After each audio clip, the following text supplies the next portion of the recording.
Sure. Okay. So hi everyone, I'm Steven. Sorry, this is. So today I'm going to present my recent work streaming sequence transductions through dynamic compression.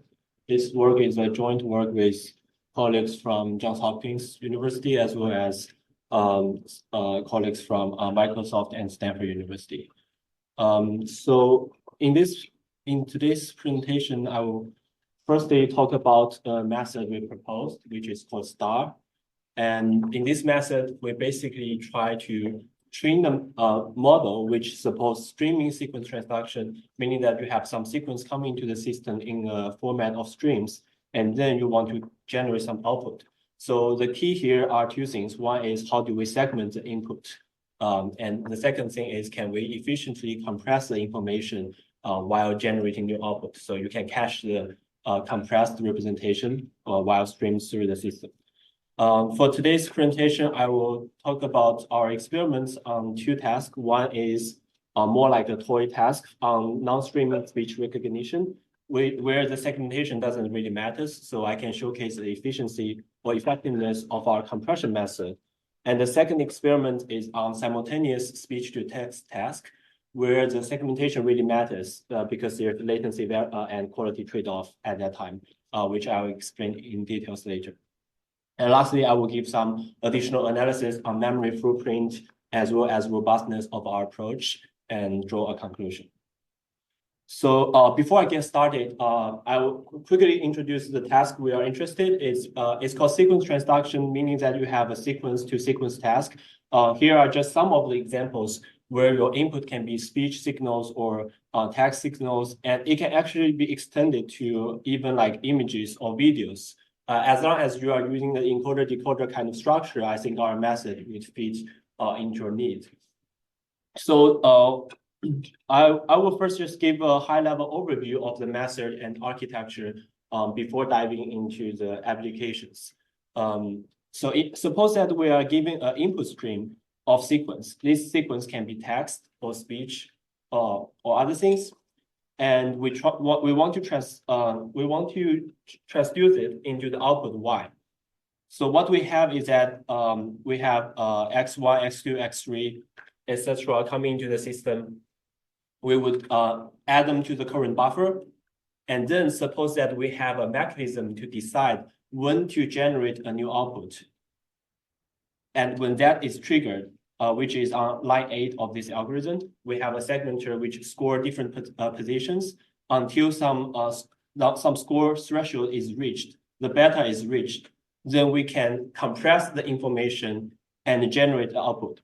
So on a high level motivation is that we have an input sequence, we have an output sequence, but we want to know when is sufficient information is enough to decode a new token or new output, right? So from an information angle, we want to compress as much as information as possible so that you have higher efficiency. At the same time, you cannot just compress everything. The latency of the system would be really bad. And also the compression would result in a bad performance. So we want to compress them into chunks or buffers or blocks of information. And this segmenter is used to choose the scores to give the scores, which indicates the importance or information richness of each position. And then when the score is reached a threshold, we compress the information into some high dimensional representation Z, which we call an anchor representation. And then we use the anchor representation with previous cached anchor representation to generate the output. So to give example on the right here, we have input X1, 2, 3, and then the system triggers a generation process, which indicates that enough information is reached. And then these information are compressed into Z1. And of course, the cache representation right now is empty. So Z1 is used to decode the first output Y1. And then we have additional information coming in. And then we cache them as Z2 and use Z1 and Z2 to generate the second output Y2. So this is a high overview. Go ahead. Can I ask a question about the anchor representations and the output Y1? Are they like one-to-one mapping, are they? So I will get into the anchor representation soon. It's just a univector representation, which is used to anchor or secure the block of information. It's named anchor because we use that univector to represent the information of the whole block, which is x1, x2, x3, and then they are used to map into y1. So in theory, we hope it to the information we hope it to match between z1 and y1. So if you have a speech, we want to segment into chunks, which each chunk is compressed into z1, which correspond to a token y1. But in practice, obviously, this is not going to be perfect. I mean, this makes sense for the speech recognition. You said it also can do text to speech too. For text to speech, I don't think, because you have a shorter sequence in input, longer in output. So in our task, we mostly focus on information which is sparser on the input side, longer on the input side, and shorter on the output side. So speech to text is the focus of the application. So that's a good question, which is a motivation of our experiments that I wanted to describe later. So now let's get into the details of the method. As I mentioned previously, that there are two components. One is a segmenter, second is a compression method. So for the segmenter, so this part is borrowed from a prior work called nuggets, which is presented here 1 year ago by a co-author of this paper, Guanghui Qin, and also Professor Benjamin Van Derme. So the basic idea is that we want to learn a score which indicates the significance of each positions. And this score can be learned through a cross-attention injection. So the formula shown on the upper right is a regular formula for cross-attention. You have some query and key to compute a score, and then do softmax and do weighted average to obtain your to get your final representation. But what we did here is that we have the input feature go through a segmenter or scorer to score each position, and then we inject the scores into the cross-attention. The idea is that in using such feedbacks tells us which position the decoder mostly pay attention to in all of your input positions. And the position which has a higher score would be more important in the current decoding step. So using that is actually a model agnostic approach, as long as you have an encoder decoder and you can inject the scores to learn this with end-to-end training with back propagation. So it's very easy to learn this. And in practice, it converges in a few thousand steps. So it's very fast and easy to use. But that was from the previous work. So what we have here is that we notice that these scores, even though it trains to signify the importance of each position, it cannot be used directly in a streaming scenario because it's not regularized. So here we adapted some other methods to regularize the scores. Basically, during training, you will have the scores to be rescaled based on some preset threshold. So we have a beta which decides the threshold where enough information is reached. So we need to rescale the score basically so that it yields ty number of times during training. Ty is your target length and Tx is your input length. So Ty is the number of tokens. And you want to rescale the score so that it triggers the generation Ty times during training. And there's some other auxiliary loss that makes it learn the number of yields during test time, because in inference time there's no information about the target length. And using those tricks, we are able to use the scores trained from this approach to decide the threshold, to decide when to trigger new tokens. And here are some visualization of the final trained segmenters from our method, which we show that it can actually correspond to the red vertical line is a position where the triggering happens. And it mostly corresponds to our the actual target tokens generation with the audio. So there are more visualization in the papers as well. And so now we have described the way to segment the speech, which means that there's some mechanism which will tell the system that X3 and X7 are the anchor position, which are the positions that triggers generation. So now how do we compress the information? It's actually very simple. There could even be other more advanced ways to do this, but we adapt a very simple approach, which we call the selection-based compression with anchor representation. What it does is basically just goes through a causal encoder that aggregates information into a high-dimensional representation. Because it's causal, the later position always have information to the previous positions. And at the current anchor position, the anchor position is always the last index of a current buffer, which yields the next token. So the anchor position would have a high-dimensional representation H that contains information about all the previous time step. If you use a causal, like a transformer decoder kind of structure here, we can easily aggregate the information from X1, X2, X3 into high-dimensional representation H1, 2, 3, and we directly select the representation at index 3 here to use as an anchor representation, which is a compressed version. So in this particular example, the compression rate is 3 because three positions are compressed into 1. In practice, it's mostly about 10 to 12. Based on your granularity of your modality, like from speech to text. Additionally, there are some small tricks like we follow prior work like BERT to add a type embedding to your anchor position to signal the model that, oh, this point is a more important position that you need to aggregate the information into. And using that, we achieve good performance. Later, I'll show in the experiments. So what is the type embedding for speech? It's just two different embedding. Like for anchor position, you add a vector, trainable vector for that. I see. Yeah. So for experiments, we first started with a very simple non-streaming speech recognition task, where we use a vanilla speech-to-text model. But notice that here we did not apply the modern like speech-to-text techniques like CTCs or leverage the monotonic alignment, because we are trying to prove a proof of concept for the encoder-decoder kind of structure, and also this is more aligned with our simultaneous experiments later. So for the feature extractor, we use a public available wave-to-vacuum, which is pre-trained.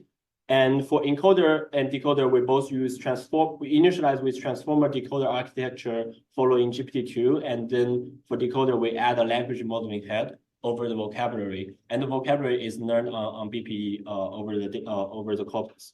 The corpus is Libra TTS here, which I would forget to put here. So there are two baselines. Sorry. You said you used a transformer decoder for the encoder? Yeah. Does that mean you just use cross attention to the features, or? So the reason we have to use decoder here is because later we need to support streaming. So everything needs to be causal. You cannot use a transformer encoder here. But as you might notice, wave-to-back is actually not non-causal. So later in the next experiments part, I need to adapt that into a causal version by adding a causal mask. But for the encoder-decoder, we directly use a causal model. Yeah. So there are two baselines that we compared with. One is convolutional neural network, which obviously is so widely used already. And basically we have the representation, and for different compression rate, we can preset a stride size so that it can compress by certain rates predefined. And we also add additional convolutional network with stride 1 and different kernel size as a residual connection to enhance the capability of the COMNETs following the previous works design. And the second more important baseline is called CIF, is a widely used previous method, which also supports streaming and also performs compression. And the key difference here that we have with CIF is they have a scores that is trained end-to-end by weighted average. So the scores is predicted by a FFN layer, and the scores are weighted average with your representation from the encoder. And then they have some ways of, they have similar ways of regularize the scores to yield the threshold. And for each window, they do a weighted average. And after using a weighted average between the scores and encoder representation, they form a compressed representation to decode. So in a high level overview, it's very similar to our approach, but when they propose a method, it's from they are proposing the method from different angle, but in the end, we find that it's very similar to our framework. So it's the most similar work.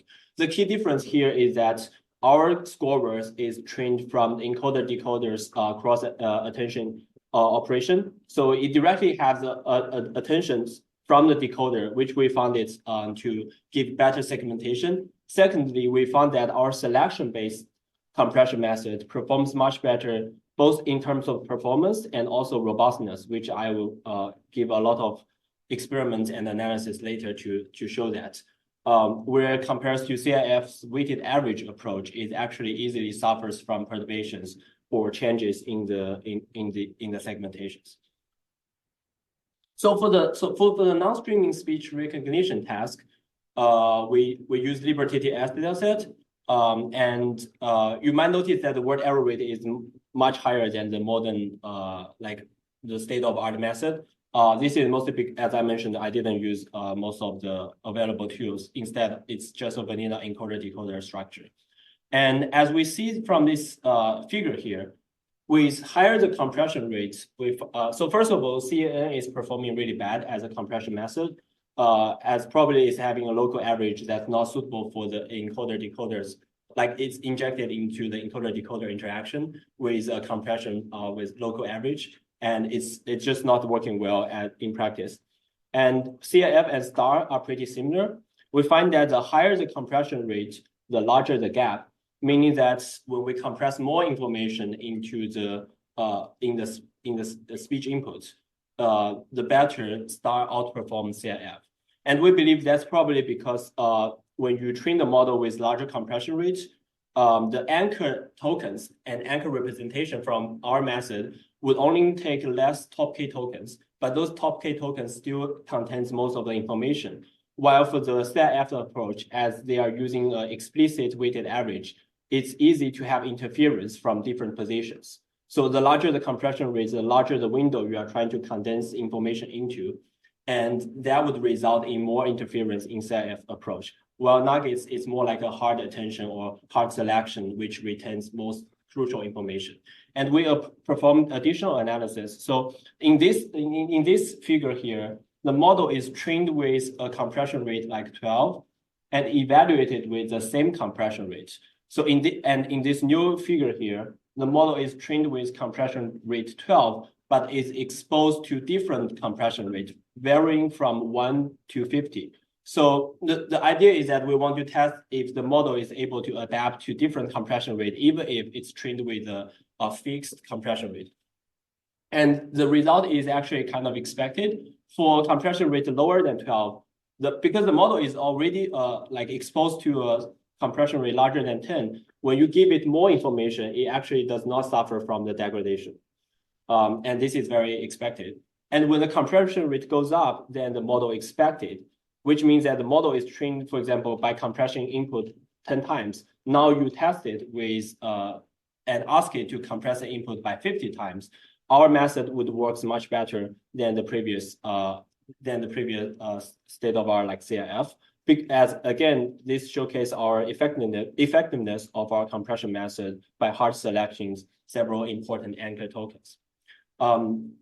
So all of this is just to prove the compression method is effective, but the segmentation here actually doesn't matter because you can just because it doesn't really there's no evaluation of the latency. So we are in order to test that, we move on to the more important case, which is streaming. Okay, before that, I will ask some ask the question. Yeah, two questions. One, you mentioned what the input features were. I mean, it's the raw signal. You're using wave to vector. The input feature is raw signal into the wave to vec. So you have wave to vec already compressed by 320 times. So are you measuring the compression with respect to the input or with respect to the output of wave to vec 2? With respect to the output of wave to vec 2. Okay. But it's the same. The compression rate applies. Right. Yeah. And the test set that you used here, which test set did you use? Did you use the clean one? The clean 100 hours or so that would be the train. There's like a dead. Oh yeah, the clean one. Yeah. Not other. Okay. Yeah. All right, thanks. So that was about compression. Now we goes on to the simultaneous translation task or speech to text task. So as I mentioned earlier, first of all, we need to adapt the feature extractor to be causal in order to support streaming. And wave to vec is not causal. So there are many other model families that's available here, but we just trying to stick with our previous experiments. So we applied a causal mask to the wave to vec and train it with this encoder and decoder as before until convergence. and then we freeze the wave to back again, which gives us a causal or stream a model that supports streaming. And then after we've first trained this whole system with using this vanilla S2T model, then we fine tune it with our compression module together with the encoder decoder, and the feature extractor is always frozen. For the data set, besides the Liberty TS used in the previous experiments, we also additionally use MAST-C data for English to German translation. And for the evaluation, there are two criteria. One is quality, as normally measured by word error rate for speech recognition and blue score for translation. Another dimension of measurement is latency, which we measured with something called differentiable average lagging.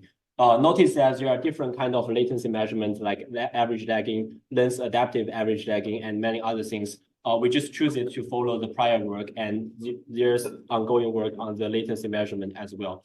But I don't want to get into the details of the measurement, but the basic idea is this differential average lagging measures how much lag you have to generate each new token. The higher the lagging, the worse the performance, because we want to reduce the latency of the system. Before I go into the experiments, I will first provide some basic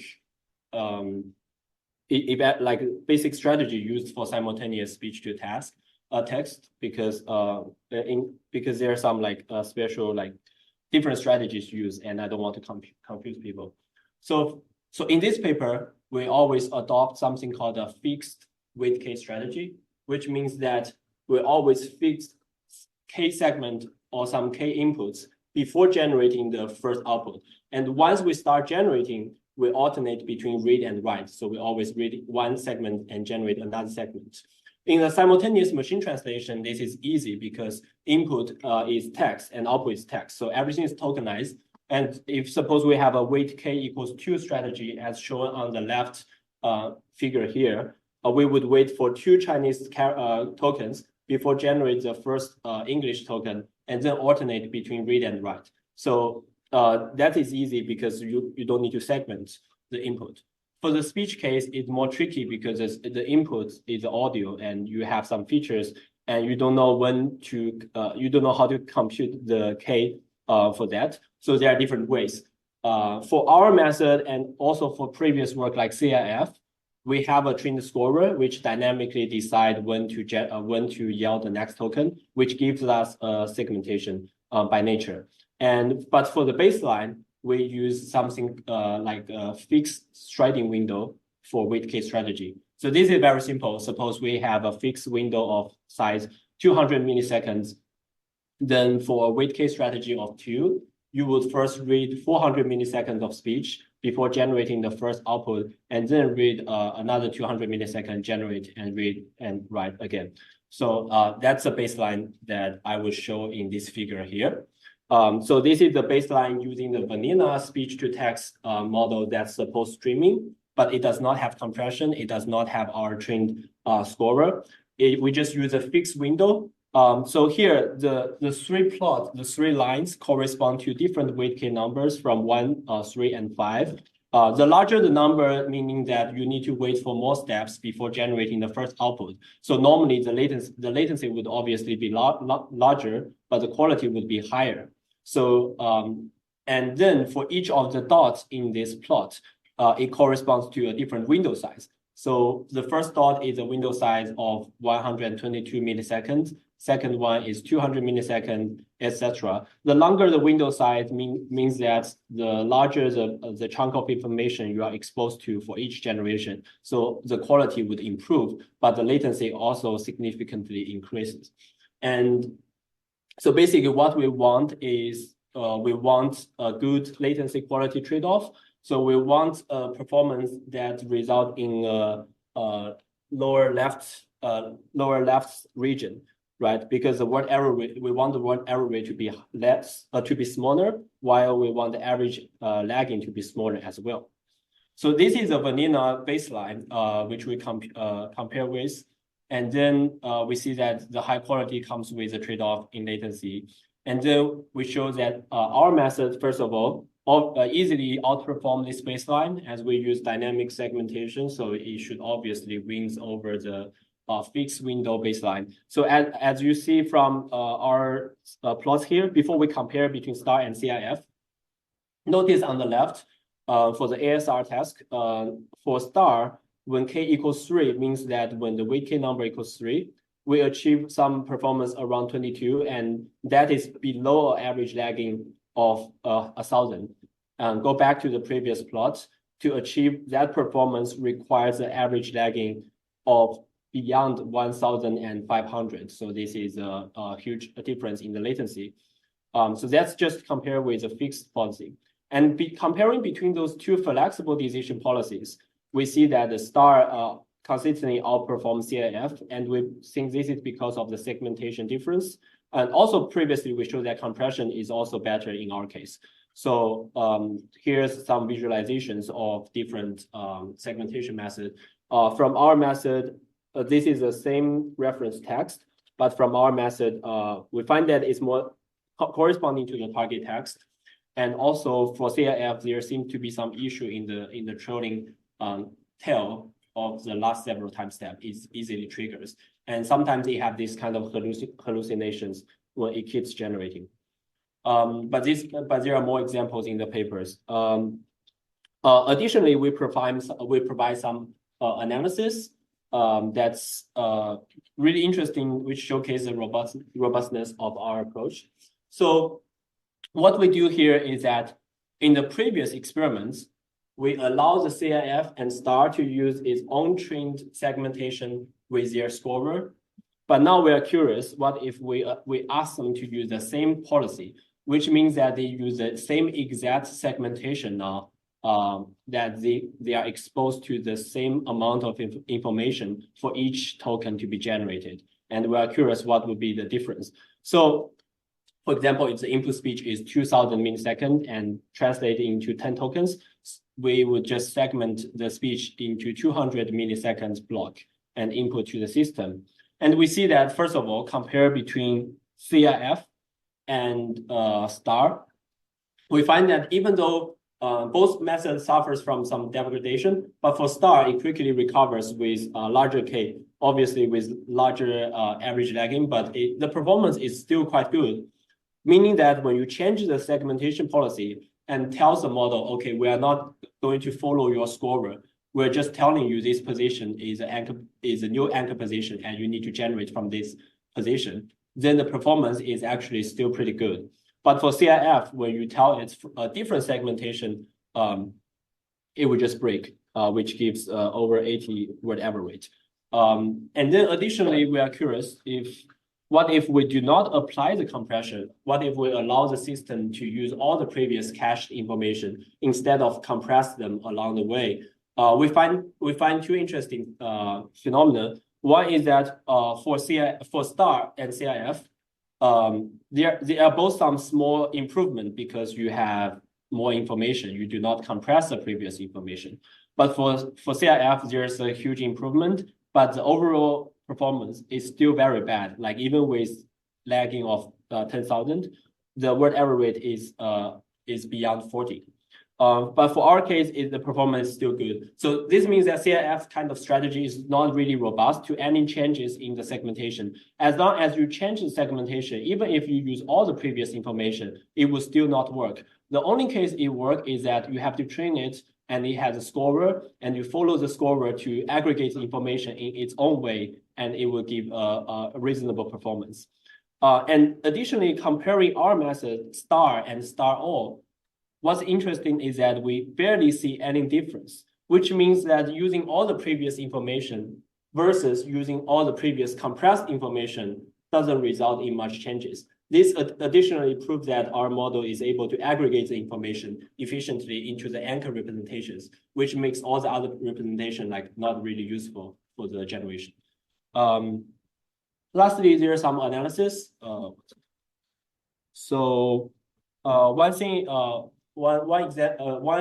analysis we perform is on the memory footprint for the system, because we have when you have a longer encoder or when you have a longer sequence input, the encoder representation is really long, And by using our method to compress like 10 times, it would achieve about 32% of memory reduction with the input sequence length of 3000.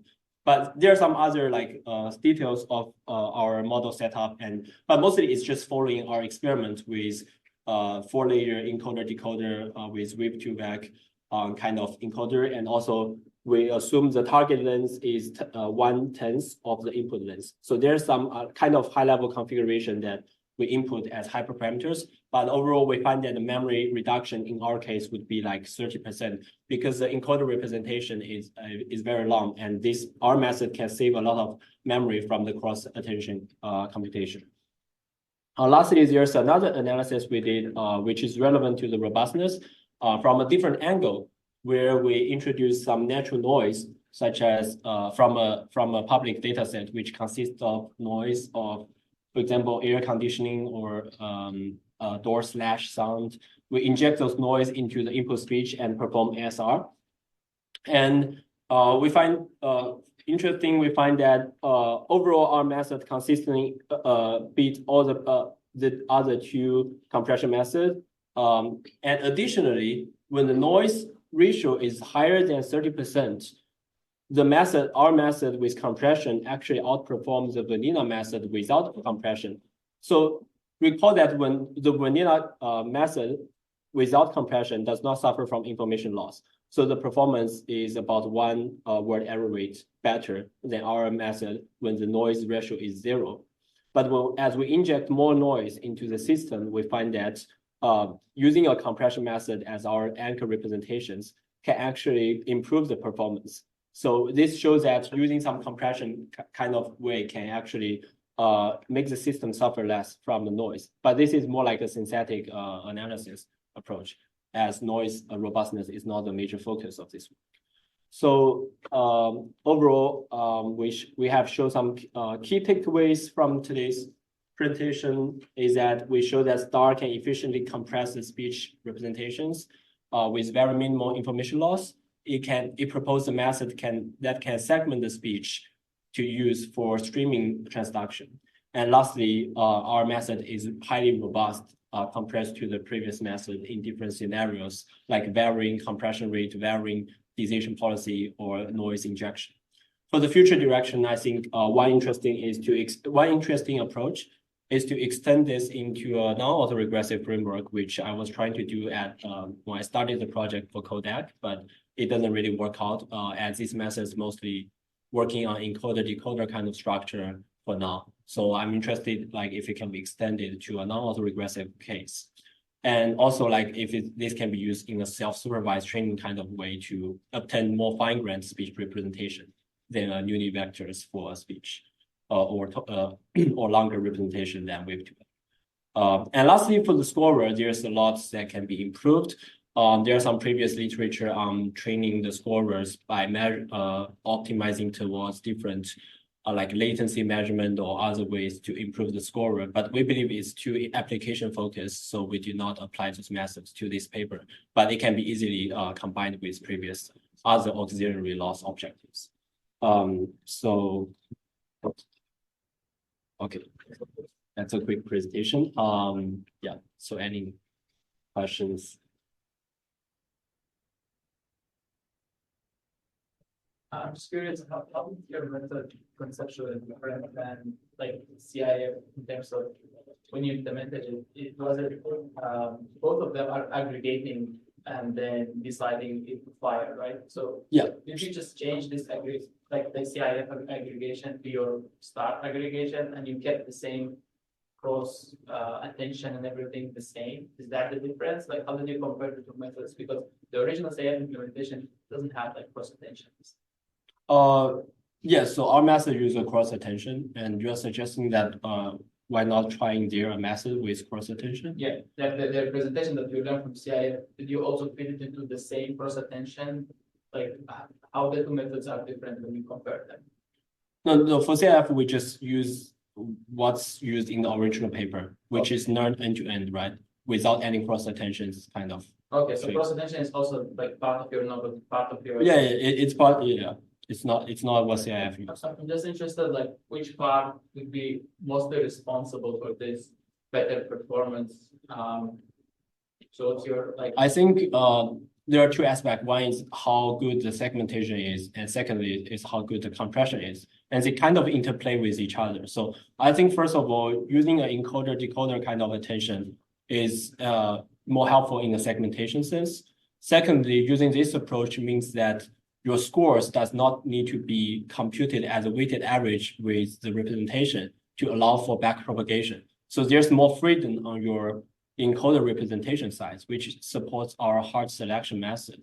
Also, probably some other method can be used. But for the CIF's method, you have to do the weighted average so that the gradient can flow back to your scorer. Otherwise, there's no way the scorer can be updated. So I think these are the two major differences and the reasons why we can win over CIF. It's kind of mimics the trade-off between hard and soft attention in the broader literature.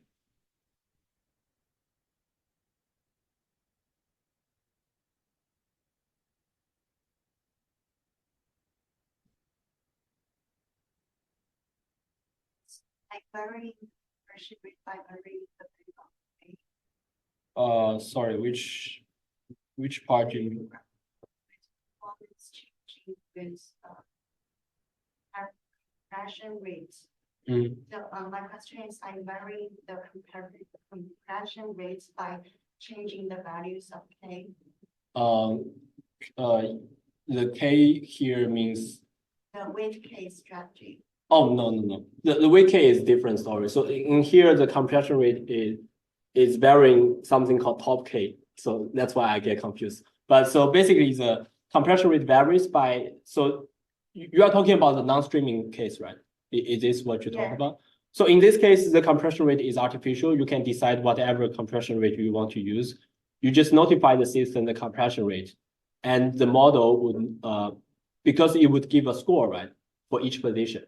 So you just take the top K score, which corresponds to a compression rate of like 12 or 18. So that's pre-computed and predefined. Yeah. And for the weight K part, the compression rate is dynamic because for weight K, we always train the model so that it would yield TY times, right? Because for different speech input, the compression rate would be different. Like but it's mostly around 10 to 12 or 8 to 12 to be more broadly speaking. And each instance is independent. So each instance has their own compression rate to train the model. So in that sense, that's why we call it dynamic compression, because you compress the input based on the number of target token and your source input size. And that compression rate is computed during training. And the scores are regularized so that it would only yield TY times during training.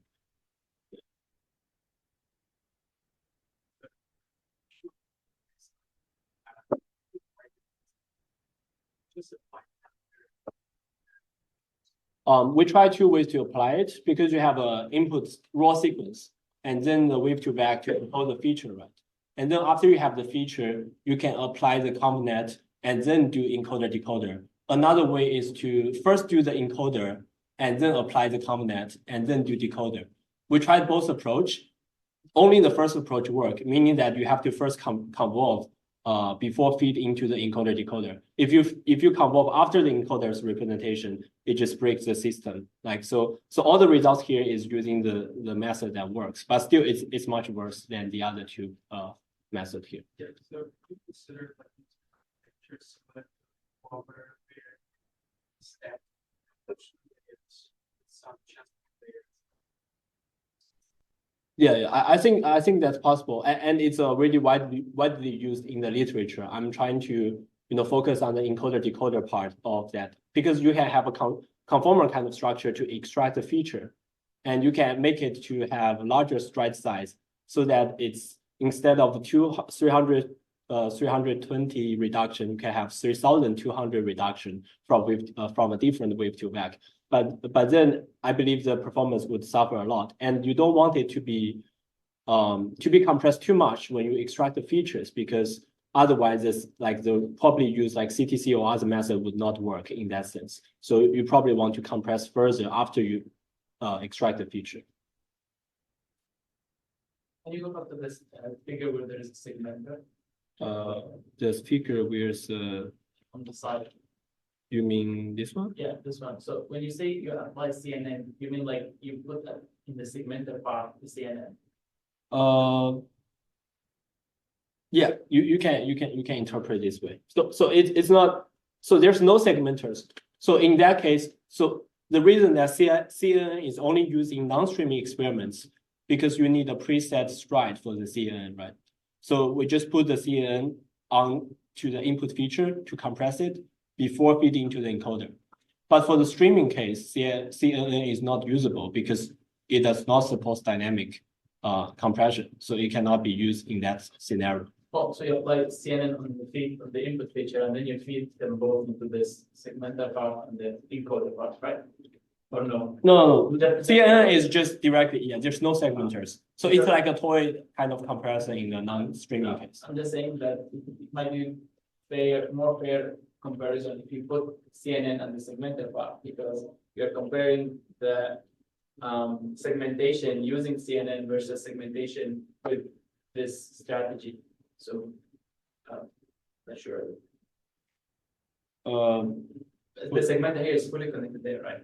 Oh, yes. So instead of this fully connected layer, put CNN like 1D convolution. Okay. So I think that No, but that's just the segmenter is to produce the scores to aggregate the information. So even if you replace it with a CNN to output some score, then it's just a way to enhance your segmenter's performance. It's not a comparison. I see. So you're not comparing different architectures or segmenters. Yeah. I see. So segmenter is only unique to our approach, but for CNN, it's just to compare how good you can compress information. Use a vanilla kind of CNN. How big is the model reducing? With two back is like 12 layers. Just the stuff you And our trained is like four layers for both encoder decoder. And then the scorer is 2-layer feed forward net with ReLU activation. You know how many Parameters? I should really print out, but I don't know like right off my head. Yeah, but it's pretty small, like four layers. Yeah. So did you fine tune the way to where the data set? For the streaming case, yes, because we make it to be causal. For the non-streaming case, we just use a public checkpoint.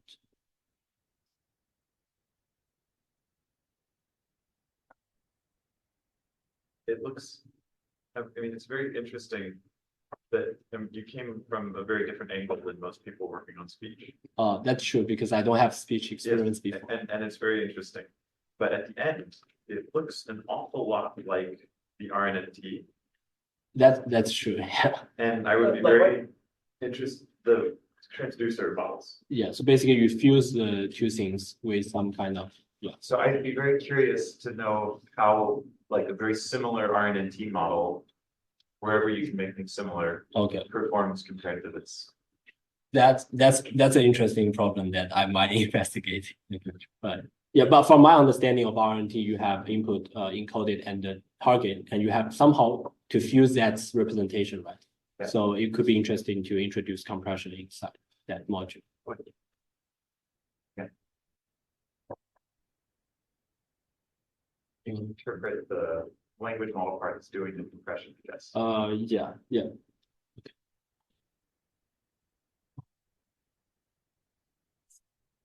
Type of inference, how long does it take your model to really produce an output?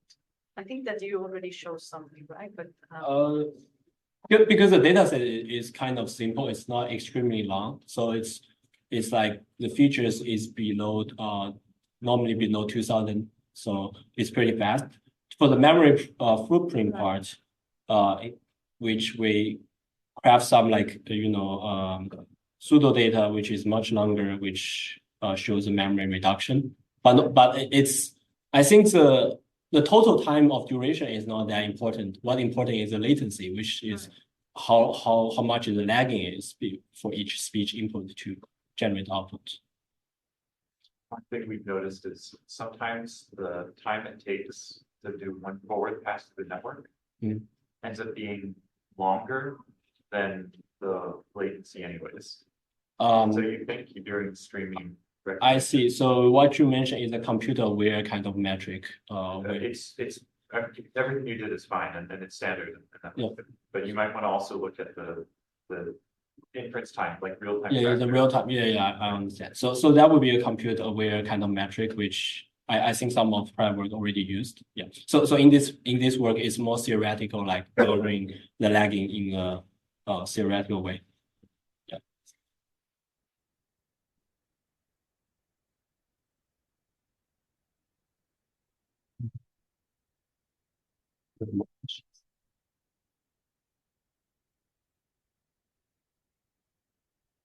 Thank you. Right.